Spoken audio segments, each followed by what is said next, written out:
Il n'y a pas de vent favorable à celui qui ne sait où il va, disait Sénèque. Mais dans une vie, il est parfois des vents qui nous emportent vers des rivages que nul n'aurait pu imaginer s'il ne s'y était pas laissé emmener. Il était là, mon destin, entre mes mains, mon cœur et ma colère, entre ma peur, mes renoncements et mes larmes intérieures, entre le doute d'avoir le courage de laisser courir sur le clavier de mon ordinateur le résultat de l'extraordinaire travail de recherche mené au cours de toute une vie, et la terreur effroyable de ne pas parvenir à se laisser l'écrire et le finir.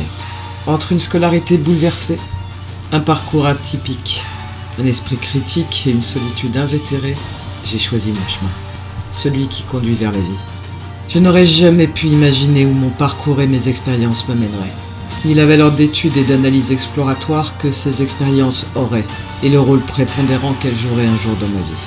Ce travail, je l'ai mené parce que je voulais être en mesure de comprendre pourquoi ma joie de vivre, mon enthousiasme, ma générosité, mon professionnalisme, ma rigueur et ma discipline si présents et incroyablement alignés, cédaient parfois si lourdement la place à des affres d'angoisse, la perte de toute faculté, de profondes sensations de désespérance et d'inaptitude simplement à parler de ce que je vivais ou à m'exprimer de façon claire, structurée et compréhensible.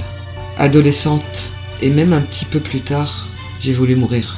Je voulais effacer toute trace de cette petite fille douée d'extrasensorialité et d'un quotient émotionnel bien trop élevé, qui voyait, ressentait, écoutait déjà tout à 2 ans, et qui avait fini par croire que ses sens étaient une tare, de par les coups qu'elle recevait en contrepartie de les avoir utilisés, et même de les avoir.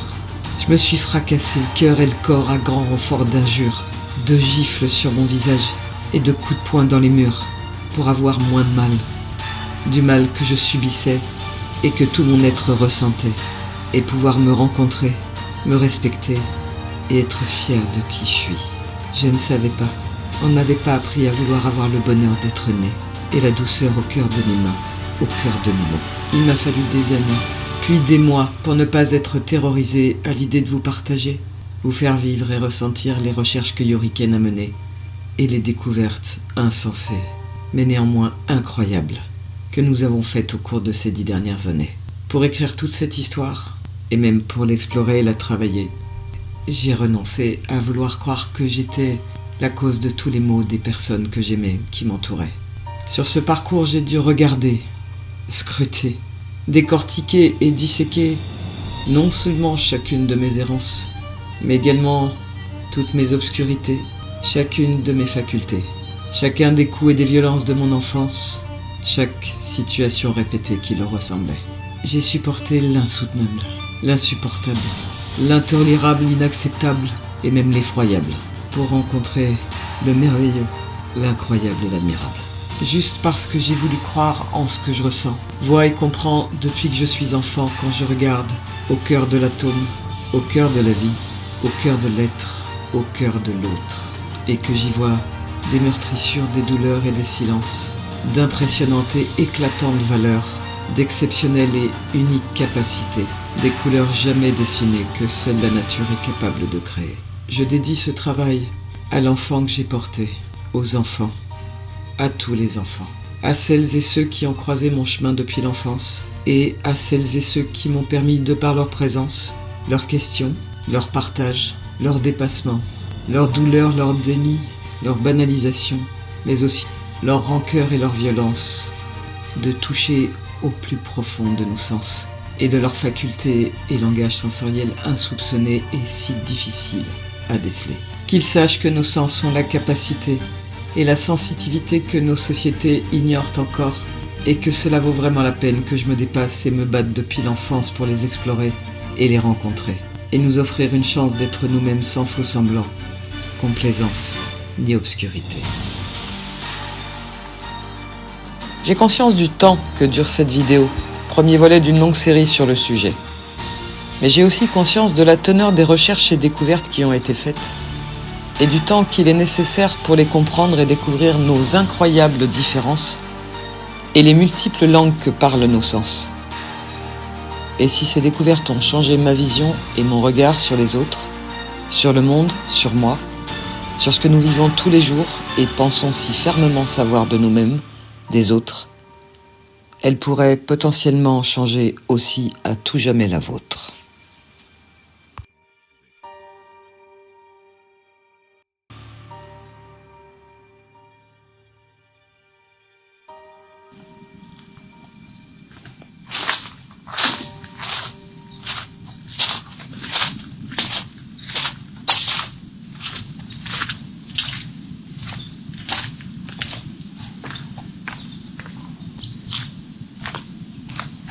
C'est à faire un grand voyage que vous emmène cette vidéo en fait.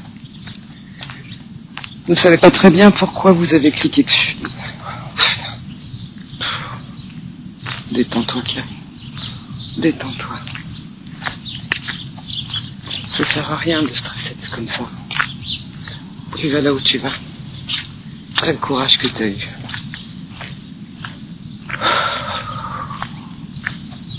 Ton doute c'est mal. Mais c'est pas important tout ça. Laisse tes mots. Laisse tes mots aller. Laisse-toi faire.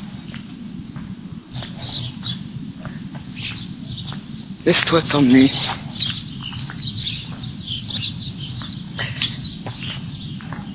La peur, elle va rien changer. Elle ne va rien changer.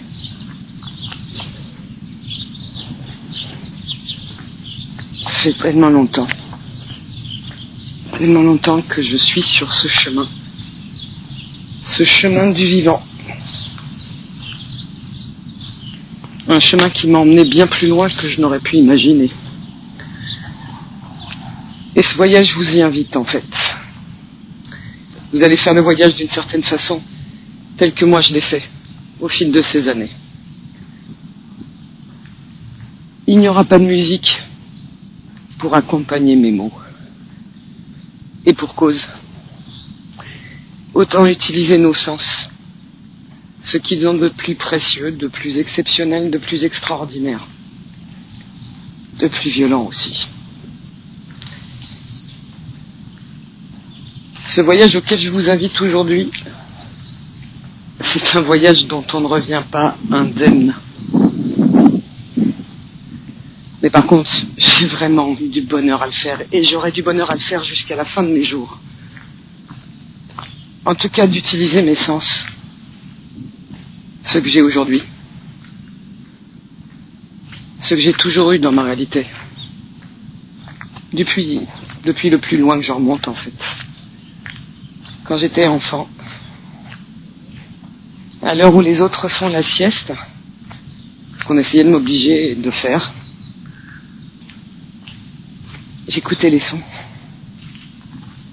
Les sons. Alors que j'étais couché dans mon lit, j'écoutais les sons que font les pneus sur le pavé, 4 étages plus bas. Et ce qui était extraordinaire, c'est que je pouvais aussi voir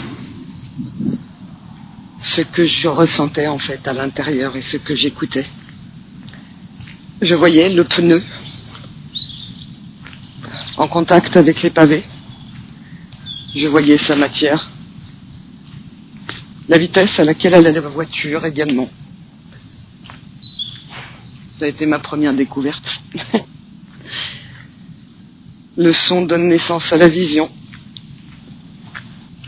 Eh bien, la vibration donne de toute façon naissance à la vision, en fait.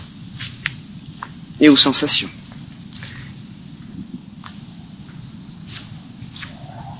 Pour faire ce voyage-là, il n'y aura pas d'image au démarrage.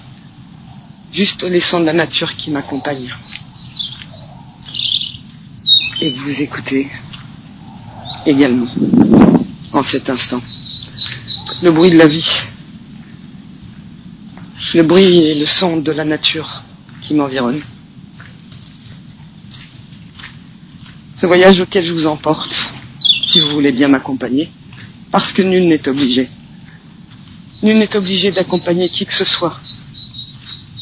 Nous avons tous le choix.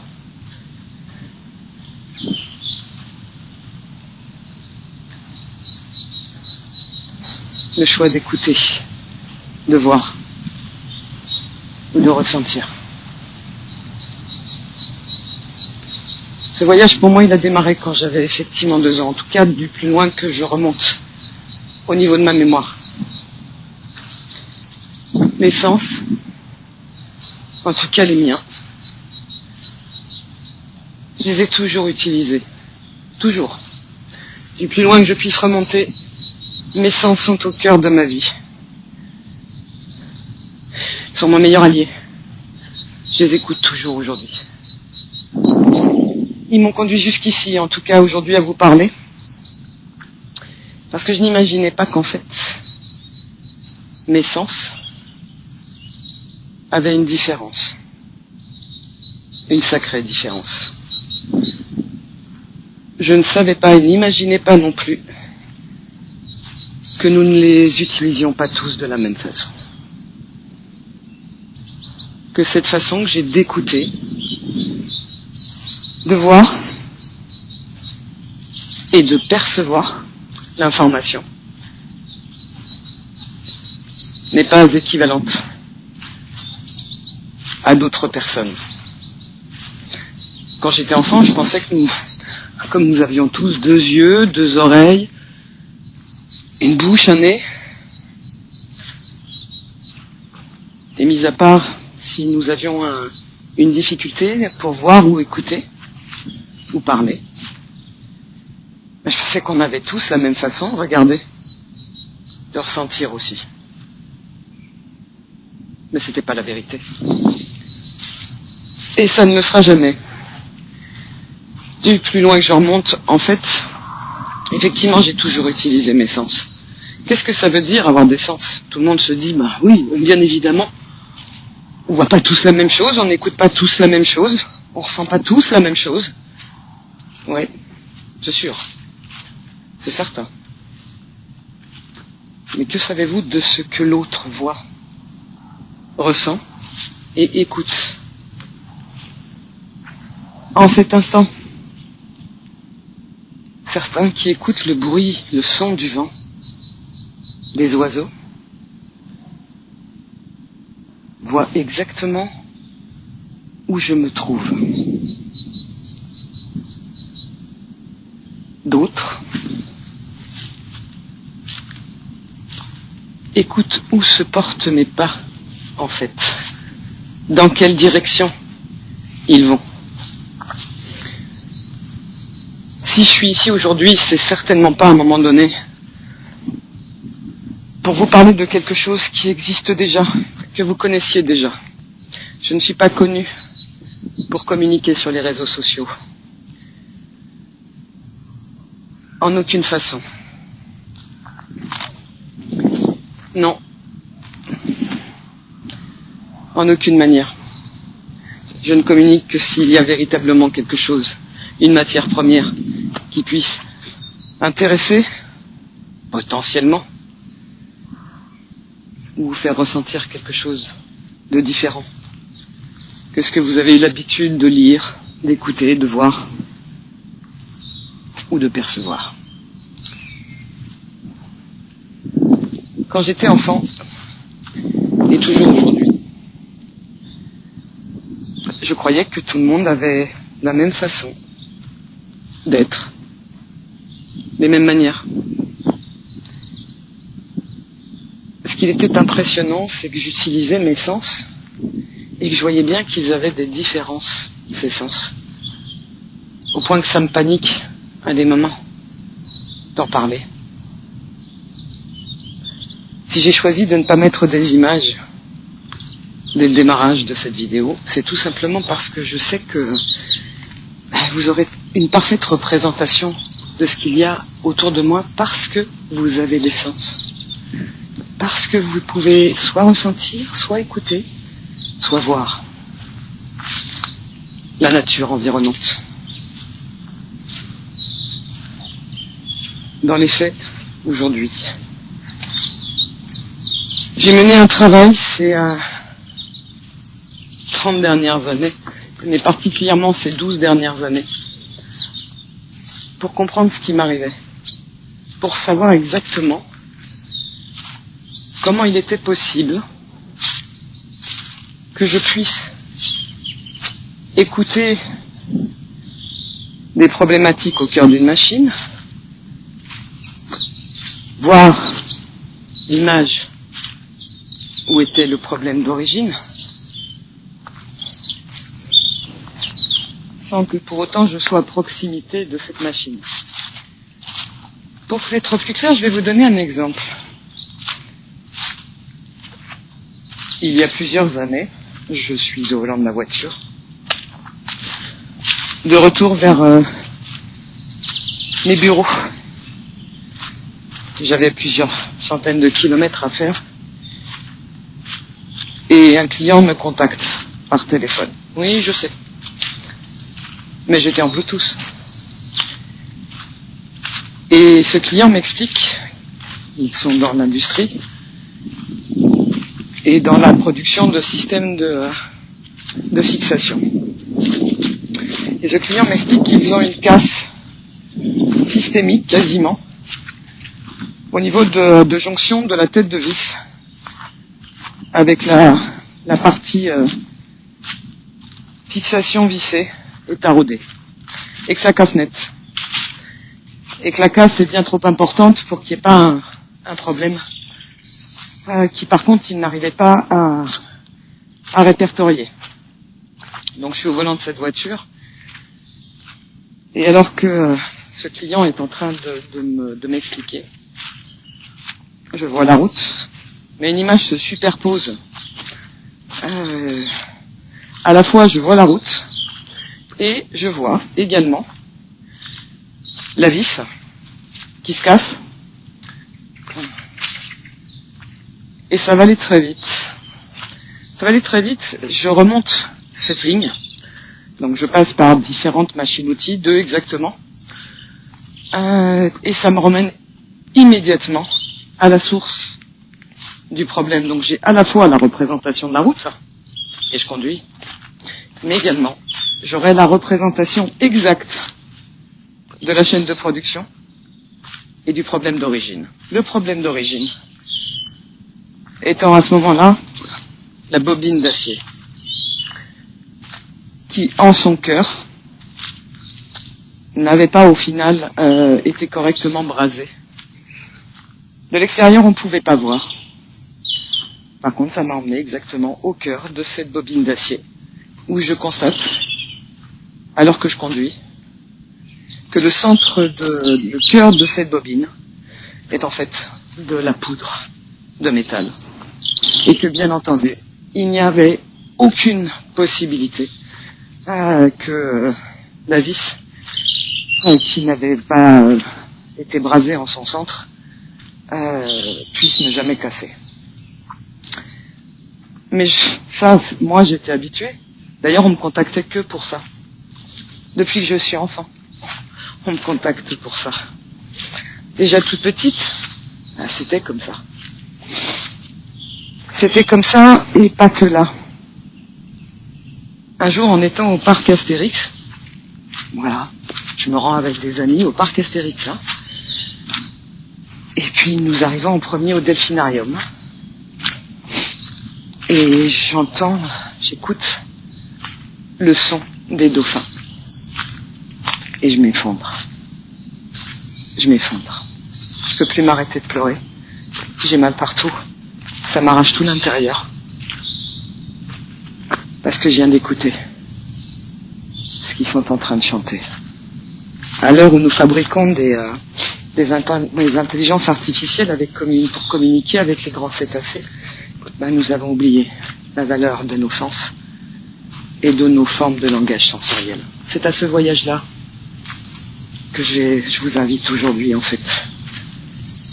Je vous y invite tout simplement parce que ce jour-là, effectivement, j'écoute que les dauphins vont tous se suicider.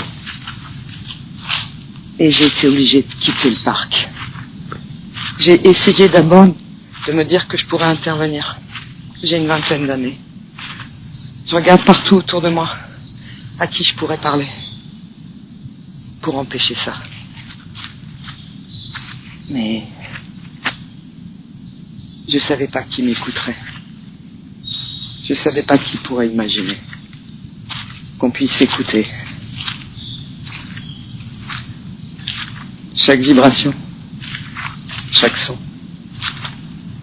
et que les calculateurs dont nous avons été dotés puissent les réassocier en une phrase, audible ou ressenti. Quand je dis ressenti, c'est perçu parfaitement. Moi, je ne savais pas expliquer ce qui m'arrivait. Je ne comprenais pas non plus pourquoi, en mathématiques ou en physique, j'avais la réponse, mais pas les développements. Et j'étais terrorisé, terrifié. Grandir avec des sens et des formes de sensorialité que vous ne comprenez même pas vous-même, dont vous n'avez pas la conscience, si ce n'est que ça vous terrifie en fait, ça vous terrorise. Il y a quelques années, je suis en charge de...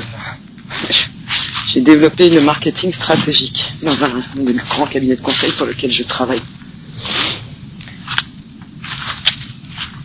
Parce que mes formes de langage, comme vous allez le découvrir, ont la faculté ont cette vision spatiale, multidirectionnelle et spatio-temporelle,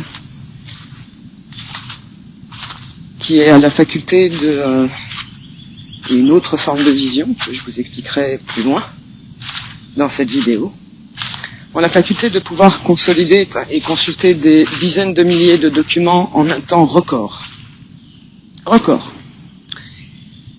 Je peux également rentrer au cœur de n'importe quel système sensoriel, qu'il soit mécanique, organique. Et ça non plus, je savais pas l'expliquer. Comme ça depuis que je suis né. Super. Il y a plein de gens qui vont me dire « Waouh, c'est super, c'est cool, on sait même pas de quoi tu nous parles. » Il y en a d'autres qui savent par contre. Par contre, je peux vous parler de cette écoute spatiale, globale, multidirectionnelle et spatio-temporelle que l'autre groupe de langage que j'ai exploré a dans sa réalité. La façon dont il voit les mouvements décomposés. Nous traiterons plus tard dans cette vidéo du sujet. Et moi, un jour, on m'a posé une question.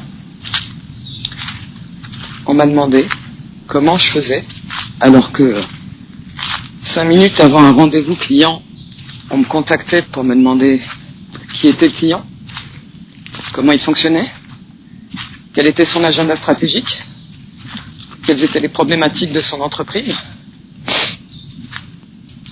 Je savais toujours répondre. Parce qu'effectivement, en un temps record, au-delà du travail extraordinaire que je faisais tous les jours, et vraiment extraordinaire, parce que ça demande du travail d'utiliser correctement ses sens. Au-delà de ce travail-là, même si c'était au final une entreprise ou un client que je ne connaissais pas, j'étais capable de répondre. Et je ne me trompais pas. Le trouble du langage que certains écoutent aujourd'hui, vous en aurez l'explication plus loin. Il s'est instruit au fil des années et au contact de cet autre groupe, le langage sensoriel, que j'ai eu à explorer. Il se trouve qu'en fait, un jour on me pose cette question. Mon directeur général, qui fut le seul à avoir le courage de me poser la question, parce que j'avais fait la démarche vers lui d'être évalué, m'a posé cette question en me disant « Je ne comprends pas comment tu fais ça. Je ne comprends pas comment, quelle que soit la question que nous te posons sur les clients, sur les problématiques qu'ils ont, tu puisses nous répondre à la question avec un tel niveau de précision et que tu ne te trompes pas. » Mais j'avais peur à l'époque de moi-même et je n'avais pas fait le travail que j'ai fait depuis lors. Et je ne savais pas quoi répondre à cette question. J'étais incapable d'y répondre. Et je me suis entendu lui dire « Tu veux pas le savoir. Tu veux pas le savoir ?» C'est surtout que moi-même ne le savais pas. Je n'en avais pas la moindre idée. Et comme ça me terrorisait, ça me terrifiait. Hein. Mais moi j'ai vu dans son regard. J'ai vu ce regard perdu. J'ai vu ce regard qui avait un espoir que je puisse lui expliquer ce que je faisais, ce que je ressentais. Qu'est-ce que je regardais pour avoir la possibilité de faire ça? Et comment? Et son visage m'a renvoyé une terrible image, celle que l'espace d'un instant, la manière dont je fonctionnais lui échappait et ça le rendait en fait une espèce de forme, et je vais mettre beaucoup de guillemets à ce que je vais dire en cet instant, de médiocrité que jamais je n'ai pensé de sa réalité. Jamais. Ce n'est pas que pour ce regard-là que j'ai mené des recherches. Oh, je n'ai pas un parcours scientifique. Et pourtant, j'aurais long à vous dire sur le sujet, que je traiterai dans l'explication des recherches que nous avons menées, et que j'ai menées, au cours de ces 19 dernières années et 12 dernières années à plein temps. En fait, je me suis heurté à des choses tellement violentes, tellement compliquées. Je ne pouvais même pas imaginer, je l'ai dit tout à l'heure, que ce que je regardais, les gens ne le voient pas de la même façon. Et ce que je ne comprenais pas non plus, c'est pourquoi, alors qu'on venait me chercher sur ces sujets-là, on me posait des questions là-dessus, je répondais à la fois sur les problématiques et sur les stratégies qu'il pouvait également développer à dédicace de ce client-là. Ça aussi, vous en aurez l'explication un peu plus loin dans la vidéo. Mais en fait, pour donner un exemple, pour que vous cerniez bien le sujet, un matin, je suis contacté par une personne de mon cercle personnel qui a une proposition client à faire et qui me demande des renseignements sur cette société client. Et je lui dis, parce que j'avais le retour d'expérience, je ne répondrai plus jamais à cette question. Plus jamais. Je sais ce qui va arriver. Je sais la façon que tu vas avoir de réagir. Ne comprenant pas comment je fais, et ne l'ayant pas fait toi-même en utilisant tes propres langages. Il me promet qu'il ne réagira pas de la même façon. Il me promet, je sais très bien que ce n'est pas la vérité, je sais très bien ce qui va arriver. Pensez-vous? Ça, j'en avais complètement conscience, je le vivais tous les jours. Tous les jours. Je vivais tellement tous les jours que j'aurais fait n'importe quoi pour ne plus avoir mes langages sensoriels. J'aurais fait n'importe quoi pour ne plus utiliser mes sens. J'ai même failli faire n'importe quoi, au point de vouloir en mourir. Au point de ne plus avoir envie de ressentir.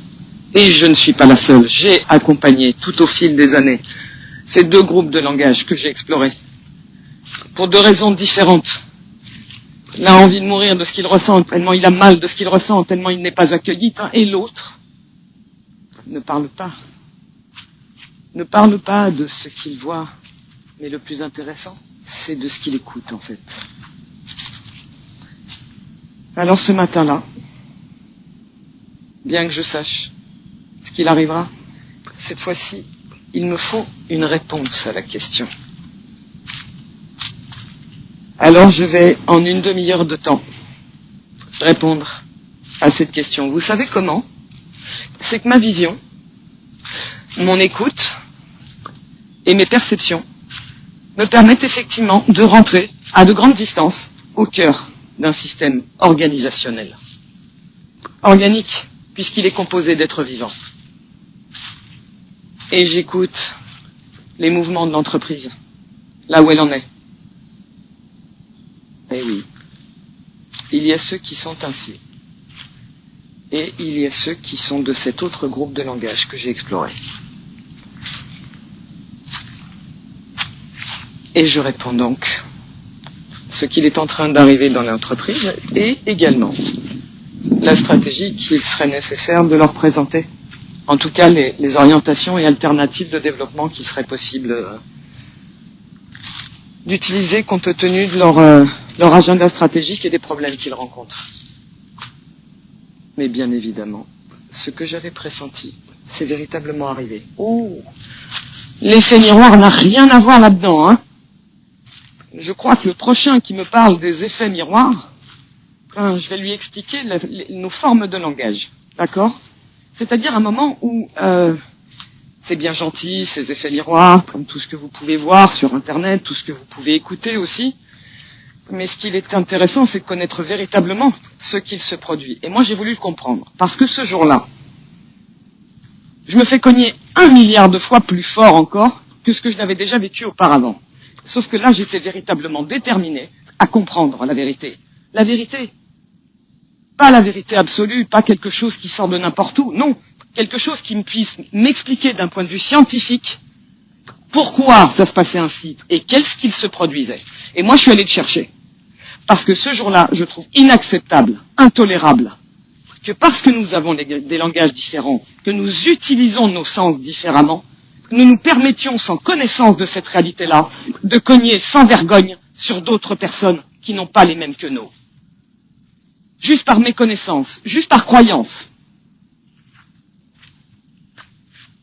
Et j'ai fait partie de celle-là, mais pas à ce point-là.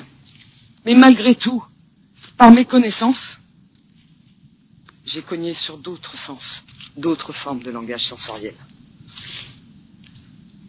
Alors j'ai pris le temps, mais 6 mois plus tard, j'ai posé la question à cette personne, en fait. Je savais qu'elle ne me répondrait pas avant. Et je lui ai demandé, pourquoi t'as cogné si fort avec les mots? Pourquoi t'as fait un silence total de mort? Pourquoi, alors que je fais une analyse concurrentielle en accéléré, tu ne me parles plus? Qu'est-ce qui s'est passé? Dis-moi. Et il me dit la chose suivante. J'ai écouté. T'avais la bonne stratégie, en fait. T'avais regardé ce qu'il était nécessaire de faire. Et j'ai compris sur l'instant que j'avais plus de 2 jours pour rendre la proposition à ce client. Et j'ai compris que je ne saurais pas l'écrire. Et je lui ai dit la chose suivante. Il était bien possible que si tu m'avais posé les bonnes questions, en très peu de temps, je te montre comment chercher, quoi chercher, compte tenu de qui tu es. Mais j'étais loin d'imaginer qu'il faudrait plus de temps que ça. Et je ne regrette pas de ne pas l'avoir fait. Par contre, j'ai voulu encore plus comprendre et savoir comment nous fonctionnons. Qu'est-ce qui fait que, au final, nous n'arrivions pas à nous écouter? Pourquoi certains vous donnent le sentiment qu'ils ne vous écoutent pas? Oh si, à moins qu'ils ne soient malentendants, et de toute façon ils ressentiront les vibrations et les percevront. Ils écoutent, figurez-vous, mais pas de la même façon, en fait, pour certains d'entre nous. Et c'est à ce voyage-là que je vous emmène. Pendant plusieurs années, j'ai fait un certain nombre de formations. Je voulais comprendre qui j'étais. J'en avais tellement assez qu'on me donne des explications fumeuses, nébuleuses, qui ne répondaient à rien, qui ne m'expliquaient rien sur mes formes de sensorialité depuis que j'étais né. ce n'est pas faute d'avoir à un moment donné fait un certain nombre de formations et d'avoir travaillé sur ces sujets-là. Je voulais véritablement comprendre. Alors ce n'était pas des formations au final où il n'y avait pas de fond. Jusqu'au jour où en fait j'ai fait une formation avec un médecin de Montpellier sur la qualité de présence totale. Je ne vais pas m'étendre sur ce sujet-là, mais au final, c'est être aligné en toutes circonstances et utiliser l'intégralité de ses sens. Voici un bon résumé. Et au fil de mon parcours, petit à petit, grâce à des échanges que j'avais eus avec une partenaire senior du cabinet dans lequel je travaillais, mes pas m'ont dirigé vers le travail qu'avaient fait Carl Gustav Jung et Elisabeth et Catherine Myers-Briggs sur les profils de personnalité. Ce qui fut un premier parcours et qui fut au final le vrai commencement du parcours que j'avais choisi de faire quand j'étais enfant. Alors j'ai fait la formation. Voilà. Je me suis formé sur ces sujets-là, mais ça n'a pas répondu véritablement à ma question. Et je remercie grandement le travail qui a été fait par Jung.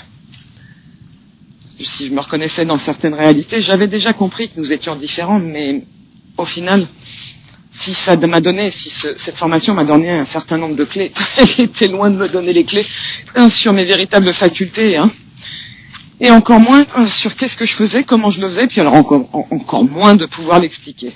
D'accord ? Donc, j'ai pris mon bâton de pèlerin, et cette fois-ci, je m'y suis mis à plein temps. Parce que, à force que je ne puisse pas communiquer avec les autres, moi seulement ? Non, c'est partout pareil. Vous n'avez qu'à regarder notre planète, c'est passionnant. C'est passionnant, ces incapacités que nous avons à communiquer correctement. L'autre ne nous écoute pas, l'autre est un abruti, faux. L'autre, il n'a pas les mêmes langages que les nôtres parfois, et quand il a les mêmes, parce que vous allez découvrir dans le travail qu'il a été fait, qu'il existe bien deux groupes de langages et systèmes sensoriels différents, c'est-à-dire deux groupes qui utilisent ces sens différemment. Et au sein de chacun de ces groupes, eh bien, il y a encore deux sous-groupes, en fait, qui les utilisent de la même manière, vous allez voir, c'est pareil. Mais alors, comme ils sont pas du tout avec les mêmes rôles et responsabilités dans l'usage de leur langage et de leur système sensoriel, eh bien, il peut y avoir une totale incommunication également au sein d'un même groupe de langage. Incroyable. Et je le vis, et je l'ai vécu. 12 ans de recherche, 12 ans de coups portés, 12 ans de coups reçus. Par contre, j'avais décidé de les recevoir. Parce que je voulais comprendre. Parce qu'à un moment donné, dans ma réalité, vu tout ce que je vivais, je ne me suis pas dit, le problème, c'est l'autre.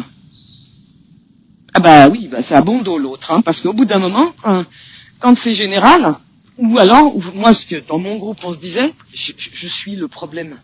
J'ai failli en mourir, pour ça. Je suis le problème. Alors, ni l'un, ni l'autre, Soyons clairs. 1, je ne suis pas le problème. 2, l'autre n'est pas le problème non plus. Par contre, il y a des problèmes.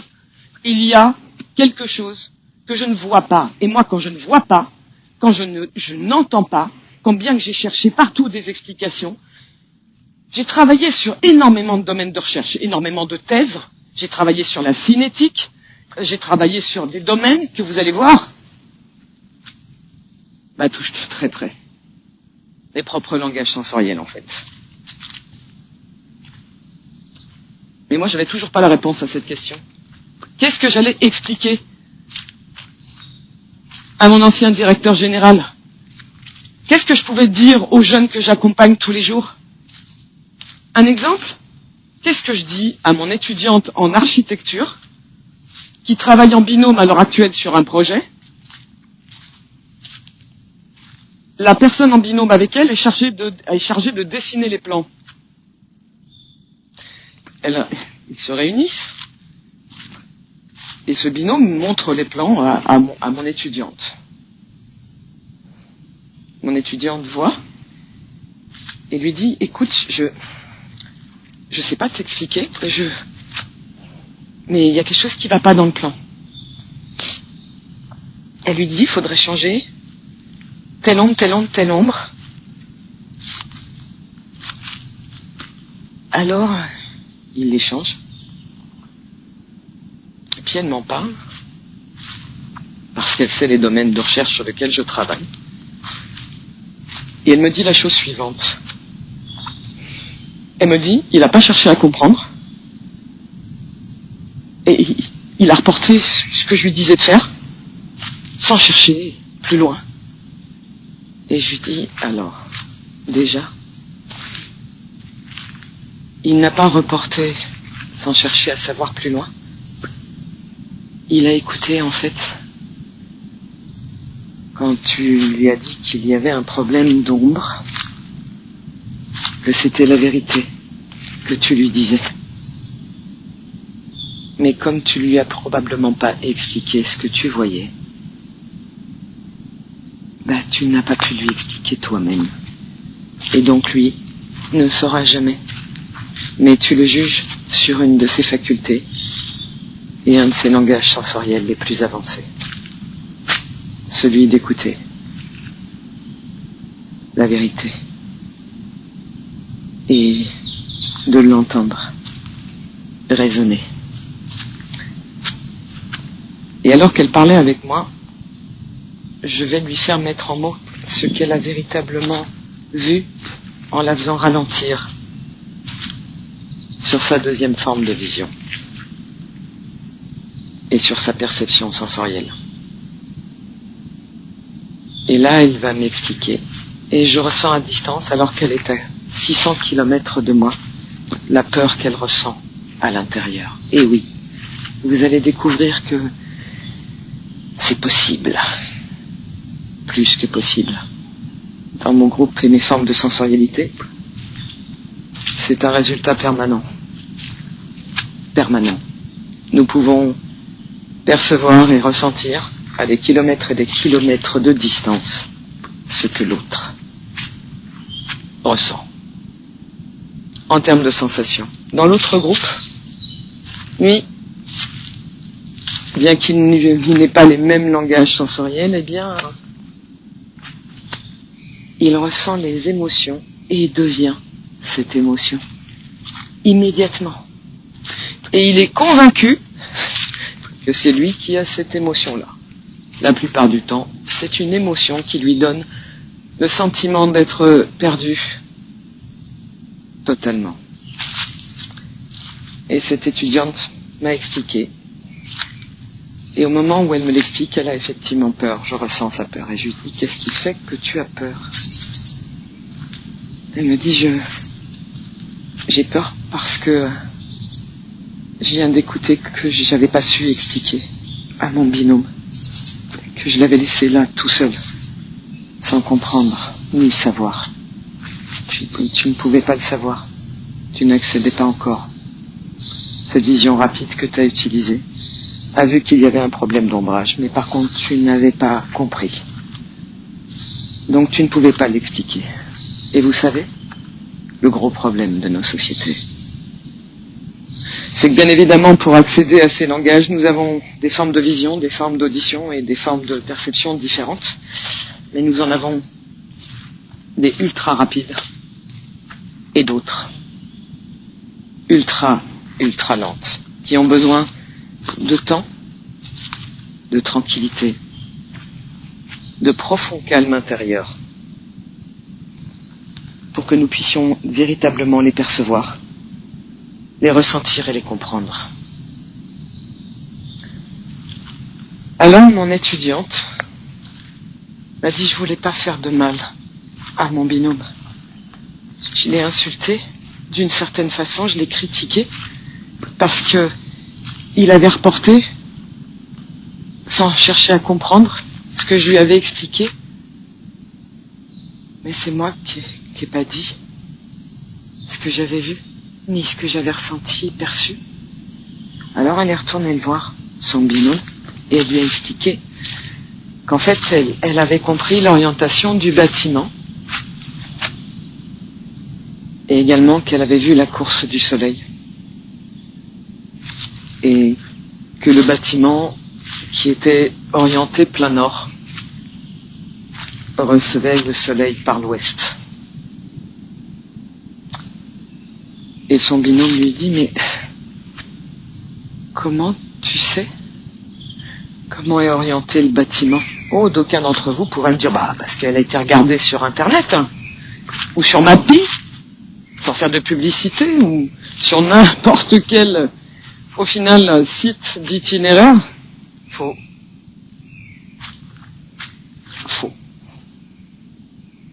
C'est un de ces langages sensoriels, et non seulement un de ces langages sensoriels, mais celui qu'elle exploite en priorité, en fait. Cette vision spatiale, multidirectionnelle et spatio-temporelle. Eh oui. Ceux qui m'écoutent et qui ont ce langage-là, parmi les 4 langages qu'ils ont, de collecte et de perception, ne comprennent pas vraiment pourquoi, mais ça les relaxe dans l'immédiateté, ça les pose.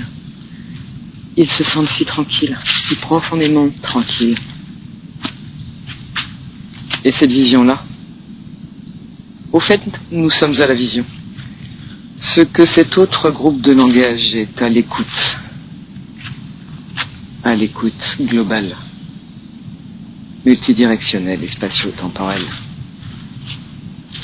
qui écoute des séquences de fréquences. Alors je vous invite, si vous le voulez bien toujours, à découvrir le plus incroyable qu'il va vous être donné de découvrir, la façon dont nous fonctionnons et comment nous utilisons nos sens et ce que sont ces incroyables découvertes que grâce à mes sens, qui ont toujours été mes guides, et Dieu merci si Dieu a quelque chose à faire là-dedans,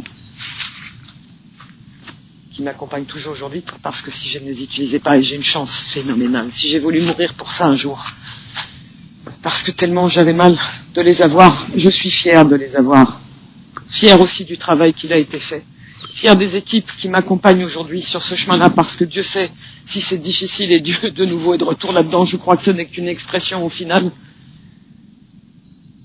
Mais quelque part, la nature a quelque chose d'extraordinaire. Extraordinaire.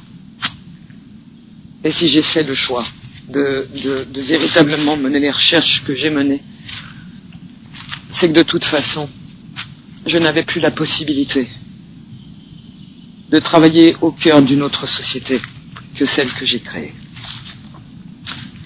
Parce que mes langages, sans qu'à l'époque je ne puisse les expliquer, ont fait que, au fil des années, j'étais devenu l'homme à abattre, celle qui dérange, celle qui renvoie, entre guillemets, à l'autre, à son incapacité de voir, d'écouter, ou de ressentir ou percevoir de la même manière que moi. Super. Ça tombe bien, parce qu'il ne le fait pas. Vous voyez? Depuis que je suis enfant, je vois au cœur des gens, au cœur du vivant. Ça a toujours été comme ça, puisque dans notre groupe de langage, nous sommes un élément du vivant. Ouais, certains, ça va vous toucher, ça. Un élément du vivant. Un élément et indissociable de la vie. Et de tous les êtres qui vivent sur cette planète. Incapable. Et cette planète est même bien au-delà dans les faits. Une particule élémentaire. Une particule élémentaire de la vie. Et comme je ne pouvais plus intervenir, en tout cas au cœur d'une entreprise en tant que salarié, j'ai créé ma société.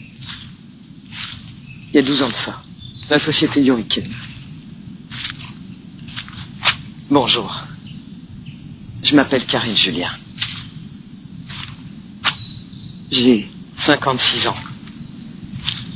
Et mon parcours n'a d'égal au final que le temps et l'amour que j'ai consacré véritablement à comprendre qui nous sommes, la façon dont nous fonctionnons. Et sincèrement, je ne regretterai mais jamais ce qui m'est arrivé. Jamais. Aussi dur que le parcours était, aussi compliqué qu'il fut, toutes ces années. Je suis heureuse de l'avoir fait. Plus qu'heureuse en fait. Je suis comblée de l'avoir fait et agi. Ce que je vais vous présenter maintenant, qui sont les découvertes qui ont été faites. Ils m'ont demandé de pas avoir peur, hein. Ça c'est sûr. Et vous savez pourquoi j'avais peur? Parler de mes langages, c'était déjà une chose. Parler de mes sensorialités, de mes facultés, de mes qualités, de mes capacités, c'est une chose. Mais je voulais pouvoir parler de celle de l'autre groupe. De la meilleure manière qui soit. Parce que oui, je le vois depuis que je suis enfant, moi, les valeurs de ces êtres vivants qu'ils ont à l'intérieur. Et ça ne ferait pas rendre hommage à un groupe ou un autre de langage si je n'avais pas établi une cartographie exceptionnelle de ce que sont nos langages et systèmes sensoriels. Alors si vous le voulez bien, allons plus loin.